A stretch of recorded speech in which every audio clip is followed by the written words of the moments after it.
Entry लेना चाहते हैं सिल्वर ईटीएफ में। एक बार आगे बढ़ते हैं, आप लोगों को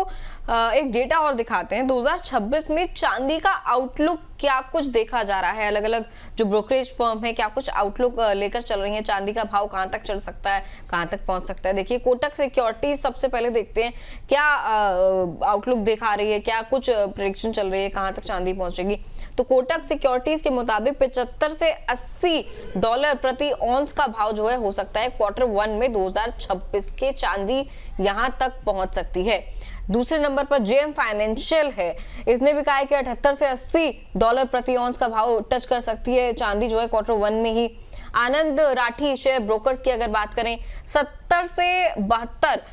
डॉलर प्रति ऑन्स का जो भाव है क्वार्टर 1 2026 में टच हो सकता है। इसके अलावा लास्ट में एमके ग्लोबल को देखिए आप, इन्होंने पूरा एक भाव बताया 2026 ओवरऑल में जो है 80 डॉलर प्रति ऑन्स का भाव टच कर सकती है चांदी, यानी कि अच्छी खासी बढ़त आने वाले साल में देखी जा सकती है। ये कंफर्म नहीं है, एक आउटलुक है कि ऐसा हो सकता है अलग अलग ब्रोकरेज फर्म्स के द्वारा। सर आपके मुताबिक, क्योंकि आप भी एक्सपर्ट है हमारे रोजाना मार्केट को कमोडिटीज को आप रूबरू होते हैं, उनसे निवेशकों से भी बात करते हैं, आने वाले कुछ महीनों में सर चांदी के भाव किस तरीके की चाल दिखा सकती है, मतलब 2026 की शुरुआत की अगर बात करें तो? दिव्या, ये क्वेश्चन तो बहुत डिफिकल्ट क्वेश्चन है, क्योंकि आपने ऑलरेडी इतनी सारी इंटरनेशनल और नेशनल रिपोर्ट्स दिखा दी हैं कि उसके बाद आई थिंक मेरा कोई भी भाव का प्रिडिक्शन करना is will not make any sense.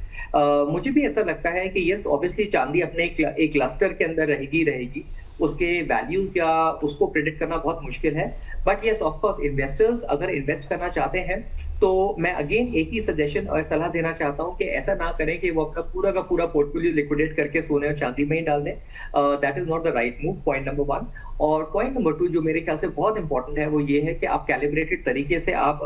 Through multi asset as an asset class आप मूव कर सकते हैं, और आप ऑब्वियसली सिल्वर बीज भी खरीद सकते हैं। That is also good way of entering into the markets. देखिए ये समझना बहुत जरूरी है इन्वेस्टर्स को कि कोई भी एसेट क्लास में ओवर एक्सपोजर होना भी अपने में एक बहुत बड़ा रिस्क है, चाहे वो एक मार्केट्स हो, चाहे वो कमोडिटीज हो, चाहे वो डेट मार्केट्स हो, so on and so forth. Therefore investors का जब भी एक पोर्टफोलियो का फॉर्मुलेशन होता है, अपने उस फॉर्मुलेशन के दौरान इन्वेस्टर्स को अपना रिस्क और रिवॉर्ड को इस तरीके से कैलिब्रेट करना चाहिए कि लेट्स से अगर उनके पोर्टफोलियो में अगर हायर रिस्क है तो उस रिस्क को मिटिगेट करने के लिए उनके पास क्या स्ट्रैटेजीज होनी चाहिए। फॉर एग्जाम्पल मैं आपको एक एग्जाम्पल के तौर पे समझाना चाहता हूँ कि लेट्स से अगर आपके पोर्टफोलियो के अंदर अगर आपको सिल्वर के अंदर एंट्री करनी है तो आपके पास बहुत सारे तरीके हैं सिल्वर में एंटर करने के लिए। सिल्वर के एसआईपीज के में एंटर कर सकते हो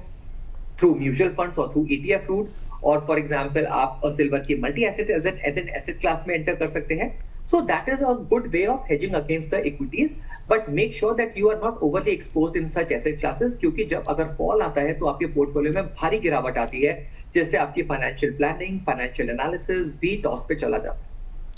सर कुछ समय पहले आपने गोल्ड और सिल्वर के रेशियो का भी जिक्र किया था। सर सबसे पहले तो हमारे दर्शकों को थोड़ा सा आसान भाषा में उसको समझा दीजिए कि ये जो रेशियो होता है सिल्वर और गोल्ड का वो क्या होता है, और निवेशकों के लिए सर ये क्यों इतना अहम है, प्लस कि जो सर ये जो रेशियो है ये क्या इंडिकेशन दे रहा है आगे के लिए?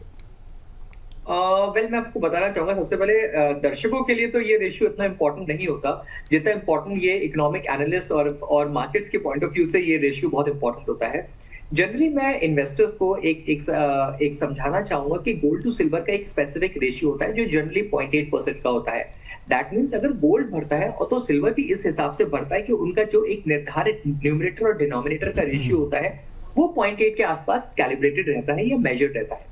Now let's say for example because of some reason gold के अंदर अगर सडन अपसर्ज आ जाती है और वो 0.8 से खिसककर 0.9 हो जाता है, उसको कैलिब्रेट किया, उसको उस रफ्तार को या उस पेस को पकड़ने के लिए सिल्वर को भी आगे बढ़ना होता है सो दैट वो जो एक रेशियो है वो कांस्टेंट रहे या स्टेबल रहे 0.8 के आसपास। So that is one amongst those veg जहां आप सिल्वर में गोल्ड टू सिल्वर का रेशियो एक इंपॉर्टेंट रेशियो माना गया है जियोपॉलिटिकल कैरेक्टरिस्टिक्स की वजह से या इकोनॉमिक पैरामीटर्स की वजह से, जहां आप इस रेशियो को अगर आप फॉलो करेंगे तो आप देख पाएंगे या प्रिडिक्ट कर पाएंगे कि गोल्ड और सिल्वर का जो एक वैल्यूएशन है वो किस तरीके से बढ़ेंगे सो दैट वो जो एक रेशियो है वो कांस्टेंट ही रहे।